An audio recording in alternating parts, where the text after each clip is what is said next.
বিসমিল্লাহির রহমানির রহিম। ধনী হতে চান, খুব ছোট্ট একটা টিপস বলে দিচ্ছি।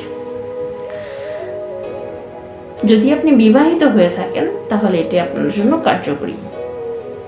কারণ আপনি যদি ধনী হতে চান, আপনার বউয়ের সঙ্গে আপনি পরামর্শ করে কাজ করুন। আপনার ঘরে আল্লাহ একটা রানী পাঠিয়েছে, তার সাথে পরামর্শ করে কাজ করুন।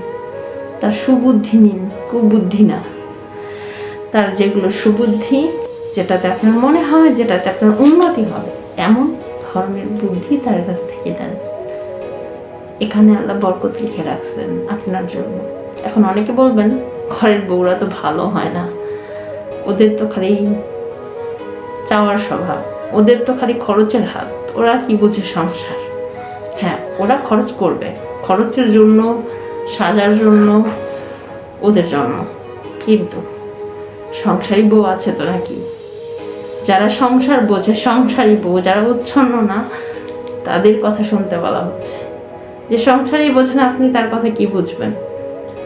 সংসার বোঝে এমন নারী, আপনার কল্যাণকর নারী, আপনার ভালো চায়, উন্নতি করতে চায়, আপনাকে ভালোবাসে, আপনাকে শ্রদ্ধা করে, এমন নারীকে পেতে হলে আল্লাহর কাছে ফরিয়াদ করুন। আর যদি পেয়েও যান কোনো ঝামেলাযুক্ত নারী, আল্লাহর কাছে চান, সেই নারীকে আল্লাহই পরিবর্তন করে দেবেন। কারণ আল্লাহ যে ওই নারীর মধ্যে আপনার কল্যাণ লুকিয়ে রেখেছে। নারী বড় সম্পদ। একটা নারী আপনার কাছে বিবাহযোগ্য হয়ে আসার পরে আপনার কাছে যখন থাকে, সে নারী আপনার জন্য অনেক বড় নিয়ামত। আপনি নারীকে এতটুকু দিবেন, সামান্যতম কিছু দিবেন, সেই নারী আপনাকে ডাবল ফিরিয়ে দেবে। নারীকে একটা ঘর দিলে নারী সেই ঘরটাকে বাসযোগ্য করে তোলে, যেখানে সবাই আরাম আয়েশ করে থাকতে পারে। নারীর পেটে আপনি ভালোবাসা দিলে নারী আপনাকে সন্তান বের করে দেবে। নারীকে আপনি খাবার বাজার কিনে এনে দেবেন, তিনি আপনার মুখরোচক খাবার কিনে এনে দেবে। নারীকে আপনি একটু ভালোবাসা দেখাবেন, নারী আপনাকে অনেক ভালোবাসা দেখাবে। আপনার আদর, আপনার ভালোবাসা ডাবল ডাবল ফিরিয়ে দেবে। নারী, কোনো নারী তো এমন হয় যে স্বামী সংসারের টাকা নিজে খরচ না করে জমিয়ে রেখে স্বামীকেই দেন, আবার সেটা ফিরিয়ে দেয় যে স্বামী তোমার কাজে লাগবে, তুমি এটা রাখো। মেয়েদের আসলে গুণের কথা শেষ করা যাবে না, কিন্তু সব পুরুষ সেটা বোঝে না। একটা মহিলা, একটা বউ যদি ঘরে না থাকে, সেই ঘরটা কতটা গোছানো থাকে।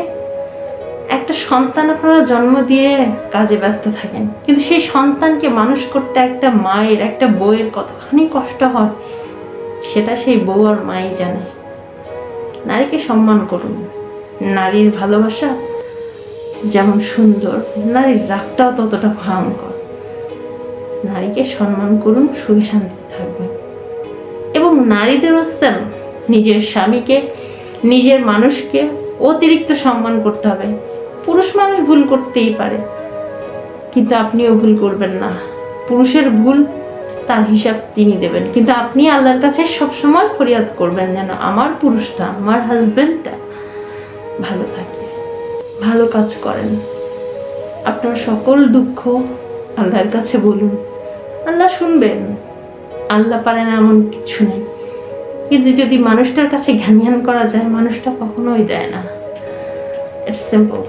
ধন্যবাদ।